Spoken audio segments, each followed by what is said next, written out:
நிற்கிறேனா இந்த 20 பேரின் வேலை மட்டுமா?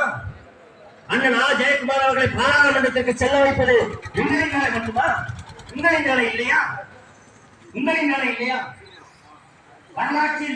வரலாற்றில் வெற்றி என்று ஒன்று வருகிற பொழுது மட்டும் பெரும் கூட்டமாக வருவோம், ஒரு வேலை செய்த அனைவரும் திரண்டு ஒருவனை முன்னேற்றம் என்பதற்கு யாரும் ஏன் வர மாட்டோம்? நீங்கள் அடிமையாக மாறப் போகிறீர்களா, வரலாற்று வீரர்களாக மாறப் போகிறீர்களா என்பதுதான் தேர்தல்.